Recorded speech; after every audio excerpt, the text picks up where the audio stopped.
What's up mga ka-amazing? We missed you guys. Pasensya na lately wala kaming upload dahil naging busy lang kami. And now we're back.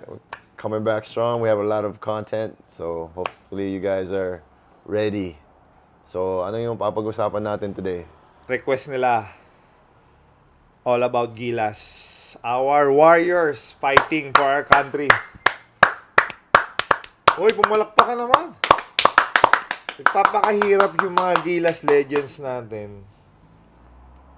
Hindi, Gilas. Hindi, yung Gilas legends nasa Canada yun. Yung Gilas. Iba yun. Oo, Gilas. Yung Gilas talaga ng warriors natin. Nandun sa, saan ba yun? Latvia? Latvia. So, home court ng Latvia. Yeah. Right. So, request na mga ka-amazing natin. Ano yung take? Ano yung suggestion? Ano yung opinion? Ano yung mga pwede nating pag-usapan? First, nanalo tayo versus Latvia. Tinalo natin yung home crowd. That's home court. crazy, man. Yeah, and, You know how hard that is? yeah, and, pang 36 tayo, natalo natin yung pang 8? 8 ata. Pang 6? 5-6 sila. Wow. Tapos home court pa ng Latvia. So, what can you say, Mr. Helterbrand? First of all, congrats. Man, good job, guys. Way to represent the country. Grabe yung teamwork nila eh. And syempre, yung natin, super important natin si Justin Brownlee. Grabe yung I don't expect anything less from Brownlee, man. He's your former teammate. He proves it time and time again. Every time that he's on a team, the team is successful. They win.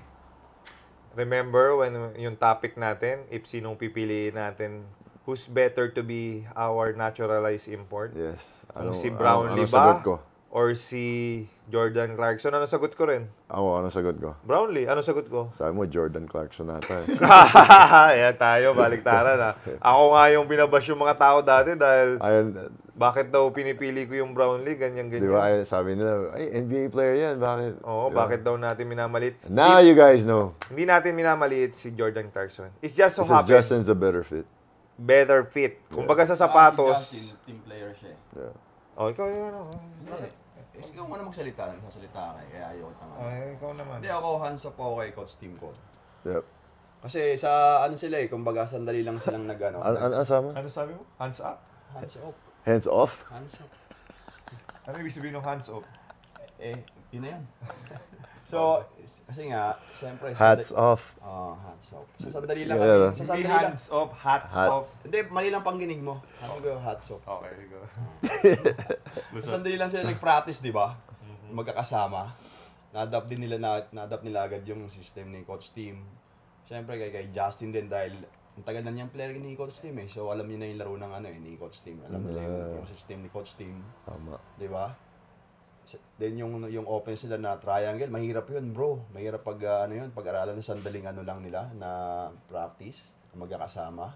'Di ba? Mahirap Parang, i-perfect. talagang nag-gel agad yung nila, yung samahan nila sa game. Saka napanood ko yung game nila eh.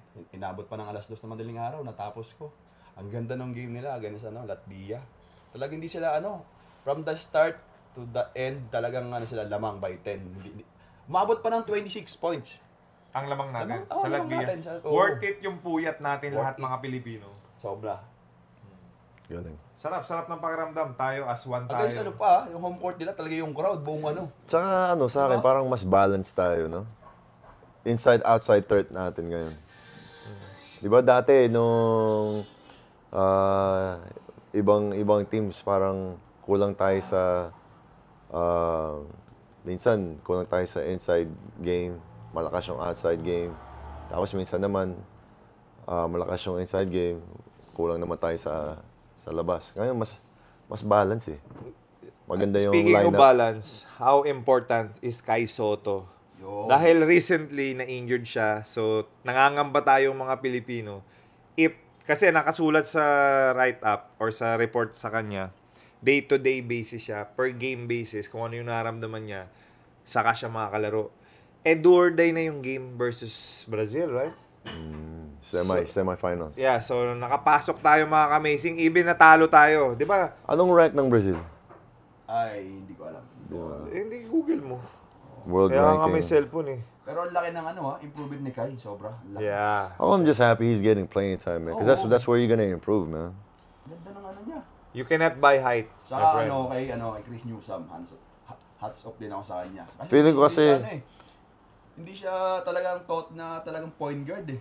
Di ba? Off guard siya dito sa atin eh. Pero siya yung nagdadala ng ano talaga. Feeling ko kasi, bro, yung ano niya, kasi galing siya ng championship. So, Ay, yung yung momentum, yung confident niya. kumpiyansa niya, nadala niya sa international. And yung last shot niya, ginagamit niya yung, alam mo yung nakakita ko, yung last shot niya nung Meralco versus San Miguel, yung nagpapanalo na shot niya, yun din yung itinitira niya sa mga perimeter niya. Correct. Exactly, yung, Galing niya sa yung mga area, kung saan yung, di ba? Exactly, kung ano yung napanood natin ng PBA, yun din yung nagadala niya dyan sa FIBA qualifying natin. Daming napuwit na tao nun dahil inabakan talaga ng mga tao yung game nila. Zone rank. Imagine mo, Gax, if makapasok tayo sa Paris Olympic. Grabe, sarap maging Pilipino lalo. Butang ka talaga nun. Oo, imagine mo, makikita mo yung Junmar, makakalaban, si Jokic, si LeBron James. Makikita nila in person talaga. Ano yung ibig sabihin ng zone rank? Baka zone, Kasi kung area nila. Pag sa zone rank, yung Brazil is number 4. Wow, that's high. Tapos tayo number 8. Dito sa area na, yung zone na rank. yan. Oh, zone rank daw eh. Pero yung world ranking. Sa world ranking ka magbe-base. Yun nga yun ano ko eh. Nakalagay Hindi yun na. ang isa-search mo. World ranking. So mga ka-amazing, ulitin ko po habang inaalam namin kung anong rank ni Number 12. Brazil. Brazil, number Tayo 12. 36. Layo natin, no? Pero nakaabot tayo. Wait, Wala tayo sa top 20 eh. Di ba? Okay, so challenge yan kay Coach Tim and the whole Gilas Philippines natin. Of course, Anong number 1? USA, syempre. Number 2? Germany. Number 3? Germany. Spain number 2. Spain and then Germany. Germany. Alright. Tapos Serbia. Ang lakas pala ng Australia, number 5 sila. Latvia, yaw nga, number 6 nga. Oo, yung number 6 lahat. Wow. So, Lalo natin sa home court. this will be a Wow. challenge for us. Dapat makaka-amazing. job, man. Makaka-amazing Mulat sila natin, buong Filipino community natin. Magdasal tayo na may So, prayer. kung kinaya nila ang Latvia, kaya nila ang Brazil. Pangilan, Pero Latvia? sana, 6. Tapos Brazil is number 12. Alam mo pa? Number 12 ang Brazil. Alam mo ang problema rin siguro sa Latvia? Wala si The Unicorn. yung point guard data yun, yung score nila sabi ni Coach Steve. Doon ba si, Porzingis. si Porzingis? Ang alam ko doon si Porzingis Hindi. Alam ko, try search mo. Alam ko, nabasa ko eh. So correct me if I'm wrong, makaka-amazing kung si Porzingis ay sa Latvia. And the way makapasok tayo sa Olympics, sa pagkakaalam ko rin, kailangan nating mag-champion dito versus Latvia if ever man. Mag-finals. Latvia nga. Si Porzingis, Latvia. Ayun. Latvia. So, nagpa-surgery yata siya nung finals nila. So, yun yung consequence niya. Nag-champion sila Malaking sa bagay. Boston. Oo naman, laki nun pag nakat kay Ang ganda sana yung kay Soto versus Porzingis. Parehas yung build. Diba? So Ganda in sana case experience. manalo tayo sa Brazil, makakalaban ulit natin yung... Possible, Latvia. okay. Kasi parang yun na yung prediction ni Coach Tim Coach Tim, na papasok. Knowing Coach Tim, grabe yung chess master ng basketball yan. Alam niya yung future na harapin niya. Naglalaro pa lang siya sa present. Alam niya na yung magiging future. Kilala natin si Coach Tim. Makakalaban. Diba? Yan yung Scouted pinaka-the niya na best na. Scouted niya na. Ano yung ganun? Correct. So, makaka-amazing. Ano pa ba yung mga niyatanong nila? How good sa system ni Coach Tim si Dwight Ramos? Crucial kasi siya eh. Bro, his outside shooting is... Nice, no? Nagulat Diba? nga rin ako. Galing pa lang siya sa outside shooting. Parang ano rin Tsaka talaga. he's a big guard. Oo. That's true. Tsaka di ba, 6'4" na ano? tsaka para sa'yo, di ba, poging-pogi ka sa kanya. Crucial Wala yun. namang kinalaman yung pagiging pogi sa basketball. Hindi naman papugian eh. Hindi naman papogihan yan. Alam naman natin yan. Galing niya ano eh. He can hoop, man. Saka sanay siya sa international game. Yeah. I think alam mo yung ano diyan, naging parang advantage sa atin. That's why they're getting better. Kasi a lot of them have experienced national International games. Mga imports na kakalaban nila internationally. Japan, Korea, di ba? Nawawala na yung parang yung shock factor. Di ba? That's true. That's true. So, again, good luck sa Gilas. Kailan ba game nila against Brazil? Later yata. Oh, later. So, Saan natin papanoorin? tayo. Pwede dito. Anong oras game nila? Pwede natin panoodin dito sa HQ. So, mga ka-amazing, kakalapag lang po namin, galing kaming Kamsur. Lapag Special tulog. thank you kay Governor Luigi Villapuerte, saka kay Congressman Migs Villapuerte, Yes. and kay Congressman El Rey Villapuerte. Grabe, ang saya namin doon. Si Poy Poy nag-wakeboard. Tapos, after niya mag-wakeboard, naglaro ng basketball. Hindi na makashoot. 1 out of 10 yung free throw shooting. Sabi niya, hindi na daw maramdaman yung bola. So, sino yung nga? Bakit ka nag-wakeboard? Dapat after nung game. But, Wala nang time eh. so matotal, sobrang nag-enjoy kami. Sobrang thankful kami sa hospitality na experience namin sa Camarines Sur. And, Jay, explain mo yung crowd. Oh, grabe. Full pack. Sold out. Kung gusto niyo pong panoodin yung game, naka-live po siya and naka-telecast siya sa Facebook Live ng page ng Kamsur.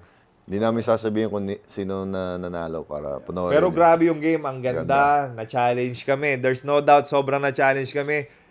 Na-challenge yung aming the Mr. Postman. Tsaka makita yung mga rookies namin. May mga rookies kami ngayon. Tayong ano? First time PBA Moto Club Oh yeah, members. sumama sa atin yung mga superstar na bago nating nakasama. May bago tayo sa lineup. Sa PBA Moto Club naman, mga ka-amazing, kung sino po yung available, siya po yung sasama. Yeah. And ang dami po natin sa lineup. Hindi na nga po namin ma-accommodate yung iba. But nagpa-promise naman kami sa next event sila naman, di ba? Parang binabalance out natin. Also, we'd like to just give a shout out to our sponsors. Siyempre, Cyloon, Beast Motorcycle Tires, Fortuny, MSC, HJC, Fin and Claw, Eurotex, and Moto Innovations, and Kinetic, and ano pa ba? Did you say Pocari yun, no? Sweat. Yeah, Pocari Sweat, our favorite drink. Speaking of GameX, Yeah, so mga ka-amazing, pwede rin kayong maglaro ng GameX Sports versus Gilas. You can play the game. Honestly speaking, may enjoy mo yung game every quarter. Subukan nyo po. Ako talaga, nilalaro ko siya. Nag-i-enjoy ako. Per quarter, inaabangan ko yung magiging last digit. Nilalagay ko yung lucky number ko lagi. 1001. Pag tumama yun, yung lucky number ko, panalo ko. Dahil lagi ako naglalaro. Alright? also, GameX is the first and original online basketball ending sa Pinas, licensed by PAGCOR. And your minimum bet is 20 pesos. That can win 1,400. And also, 100 minimum cash in. 100 pesos minimum cash in. Tapos, yan, may iba pa. Para siyang lottery, no? Right? Yeah. Happy ending. Traditional ending, mga ka-amazing, ha? Ending score of 2 teams sa fourth quarter. May ganun. Yep. Diba? So, yung 20 pesos mo, pwedeng maging 1,400. Imagine mo, 20 pesos. Magiging 1,400. That's amazing. Wow. So, mga amazing, of course, laro na kayo. Always, And always reminder, reminder lang, always play responsibly, guys. It's just for fun. For fun lang. Yeah. Yeah, dapat as meaning of responsible ka sa paglalaro mo ng gamings or anything na you put financial or monetary, you play responsibly. Yung ano mo lang, kung ano yung for fun for you, right? Yung sinasabi mo parang lotto, meron silang Lucky 4. Meron din. So, yung Lucky 4 is lotto-style game, pero 4 digits lang. Tapos last digit ending score of the winning team each quarter in parang sequential order. And then sa Lucky 4 meron din Lucky Pick option which is system generated combination yung ibibigay sa player. So, mga amazing, you can check gamexsports.com.ph. Tama ba? Yes. Yeah, so punta lang kayo sa cellphone nyo, then pwede na kayo maglaro. Alright? So, again, mga amazing, thank you for supporting PBA Moto Club. Tuloy po tayo yung mga initiative natin, yung mga charity work natin monthly. So, of course, yung funding natin, tuloy-tuloy lang tayo sa pag-iipon ng funding for our charity work. Yun naman. Paalam Para maraming tayong matulungan. Let's go, Gilas! Gilas, let's do this. Right? Sabay-sabay tayo magdasal, mga amazing. At manood, mamaya. Ano? Yes, Good luck. yes, Good yeah. luck muna yung Gilas na. Gilas team, good luck guys. We're gonna be watching. You guys already made us proud. Hopefully, you guys can keep it going and get that win tonight. But either way, we're proud of you guys, man. Amazing. Ako lagi nanonood si Junmar, si Japet. I think si Coach Tim din nanonood sa atin sa YouTube live, sa YouTube natin. So, Coach Tim and the whole Gilas community, the whole Gilas nation, the whole Gilas team, good luck sa inyo. Kaya nyo yan. Andito kami to support you all the way. So, manalo man o manalo man, Mananalo yan. mananalo kayo. Kaya niya yan. Kayang-kaya natin. And Kumpiyansa na. hopefully, maglaro si Kai. Importante, maganda yung combination nila ngayon, yung improvement niya, tapos may Judmar Pajardo Ano ba siya. injury niya? Yung ribs niya. Ribs niya. Pero findings naman, wala namang ano eh. Wala Bruce namang- lang. Baka bruise lang. Kung bruise lang yan, kaya niya yan. Magsuot Oh. lang siya ng yung parang protection na vest. Yeah. Kaya niya. Warrior yan. Kaya yan. Alright, mga amazing. Good luck. Oh, ikaw. Kay Coach Tim. Naging coach mo yun. Nasabi niyo na lahat. Good luck sa Gilas team, Coach Team. Alam kong, syempre, isa ka sa mga dito na coach na tinitingala namin. So, good luck sa Gilas team. Manunod kami lahat mamaya. Woo! Let's go! Gilas, you are? Amazing. Mm-hmm.